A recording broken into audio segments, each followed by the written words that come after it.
வாக்காளர் பட்டியல் சிறப்பு தீவிர திருத்தத்தில் அதிக குளறுபடிகள் உள்ளதென்று கூறியுள்ள பொதுமக்கள் படிவத்தில் பதிலளிக்க சாமானிய மக்கள் மிகவும் சிரமப்படுவதாகவும் இதுகுறித்து கேள்வி எழுப்பினால் அதிகாரிகள் முறையாக பதிலளிப்பதில்லை என்றும் குற்றம் சாட்டுகின்றனர். தமிழ்நாடு முழுவதும் வாக்காளர் பட்டியல் சிறப்பு தீவிர திருத்தம் மேற்கொள்ளப்பட்டு வரும் நிலையில் அதில் பல்வேறு குளறுபடிகள் இருப்பதாக பொதுமக்கள் தொடர்ந்து புகார் கூறி வருகின்றனர். இந்நிலையில் சட்டமன்ற தேர்தலுக்கு சில மாதங்களே இருக்கும்போது மக்களை குழப்பி வாக்கு எண்ணிக்கையை குறைக்கவே SIR கொண்டுவரப்பட்டுள்ளதாக பொதுமக்கள் குற்றம் சாட்டுகின்றனர். ஓட்டர் ஐடி கேட்குறாங்க, போட்டா கேட்குறாங்க, ஆதார் அட்டை கேட்குறாங்க. ஒரு சிலர்கிட்ட இருக்கும், இல்லாமல் இருக்கும். ஒரு சிலர் இருப்பாங்க, ஒரு சிலர் ஊருக்கு போயிடுவாங்க. இது மக்களுக்கு அலக்களிப்பாக இருக்குது. எனக்கு தெரிஞ்சது அவங்களுக்கு தெரியலை, அவங்களுக்கு தெரிஞ்சது எனக்கு தெரியலை. பக்கத்து வீட்டுக்காரவங்கிட்ட கேட்டால் அது பதிய தெரியலை, நம்மளுக்கும் பதிய தெரியலை. பாமர மக்கள்லாம் எப்படி பதிவாகன்னு தெரியலை. எனக்கு பதிஞ்சு கொடு, உனக்கு பதிஞ்சு கொடுன்னு ரொம்ப சிரமப்படுறாங்க. இறந்தவங்களை பற்றி கேட்கறதுக்கு அந்த வீட்டில் தானே வந்து கேட்கணும், இவங்க இறந்துருக்காங்களா இல்லையான்னு. இவங்களா ஃபுல்லாக பண்ணிக்கிறாங்க இவங்க இறப்புன்னு சொல்லி.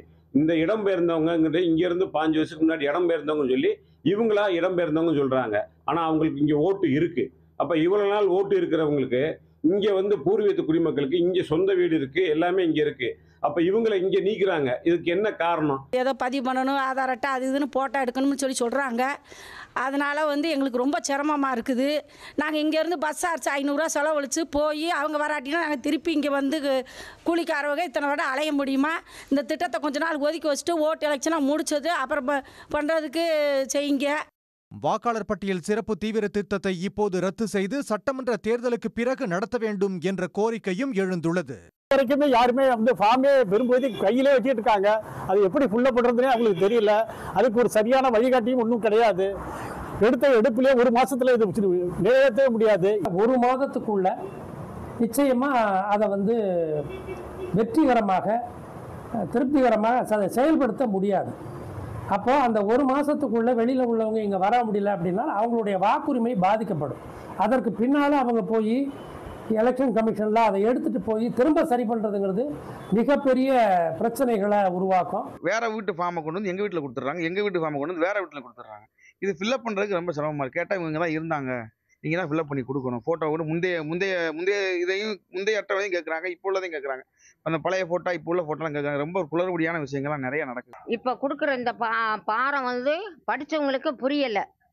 படிக்காதவங்களுக்கு எப்படி சார் அதை நிரப்பி கொடுக்க முடியும்? இது தேவையில்லாதது. ஏன்னா இதனால பல சிக்கல் வரும். எங்க ஓட்டடியில் எங்க போட்டா இருக்கு, நாங்க போய் ஓட்டு போடுறோம், அடுத்தவங்களா போடுறாங்க. இதே போதுமான ஆதாரம். அதெல்லாம் தேவையில்லை, நீங்க இதைத்தான் செய்யணும்னு சொன்னா நாங்க எப்படி சார் செய்யறது? எலெக்ஷன் பக்கத்துல வந்துருச்சு. ஒரு 2 மாசம் 3 மாசம் எலெக்ஷன் இருக்கும்போது இதை கொண்டு வந்து கொடுத்தா படிப்பறிவு இல்லாதவங்க எப்படி இதை ஃபில்அப் பண்ணி கொடுப்பாங்க? இது ஒரு வருஷத்துக்கு முன்னாடி இவங்க இதான் பண்ணியிருக்கணும். இவங்க பண்ண தவறுனதுனால இப்ப பாதிப்பு பூரா எங்களுக்கு தான். முந்தி கொடுத்தாங்க லிஸ்ட், போய் ஓட்ட போட்டோம் வந்தோம். இப்படியெல்லாம் பக்கத்து வீட்டுல என்னைக்கு இறந்தாங்க, எத்தனாம் தேதி இருந்தாலும் எங்களுக்கு தெரியாது. எங்க வீட்டுல இறந்தது எதையும் எங்களுக்கு தெரிய மாட்டேங்குது. உள்ளவங்க வீட்டுல உள்ளவங்க என்னைக்கு இறந்தாங்கன்னே நாங்க யோசிச்சுதான் சொல்றோம். அடுத்த வீடு பக்கத்து வீட்டுல இறந்தவங்களாம் சொல்லணும்னா நாங்க எப்படி சார் சொல்ல முடியும்? இதனிடையே சென்னை அடுத்த மாங்காடு அருகே கெருகம்பாக்கத்தில் தேர்தல் ஆணைய அலுவலர் வீடு வீடாக சென்று படிவங்களை வழங்காமல் நாற்காலியில் அமர்ந்து மனுக்களை வழங்கியது சர்ச்சையை ஏற்படுத்தியுள்ளது. இப்படி இவங்க ஒரு வீட்டுக்கே போகாம 1200 ஓட்டையும் ஒரு டேபிள்ல உட்கார வச்சுட்டு நீங்க ஃபார்ம் வாங்கிட்டு போங்க அப்படின்னா ஃபார்ம் வாங்காதவங்களுக்கு அவங்க என்ன ஆன்சர் பண்ணுவாங்க? அப்ப ஃபார்ம் வாங்கி எப்படி எல்லாரும் வெளியில ஃபார்ம் வாங்குவாங்க? அவங்க டோர் டு டோர் போகணுங்கிறது தான் அவங்களோட ஸ்பெசிபிக் இன்ஸ்ட்ரக்ஷனே. அதையும் அவங்க ஃபாலோ பண்ணல. அப்ப இதுல நிறைய ஓட்டர்ஸ் அவங்க இழந்துடுவாங்க. வாக்காளர் பட்டியல் சிறப்பு தீவிர திருத்தம் என்பது தேவையற்ற ஒன்று என்றும் இதனால் தங்கள் வாக்குரிமை கேள்விக்குறியாகியுள்ளதாகவும் பொதுமக்கள் அச்சம் தெரிவிக்கின்றனர். உடனுக்குடன் செய்திகளை தெரிந்து கொள்ள சன் நியூஸ் பெல் ஐகானை கிளிக் பண்ணுங்க.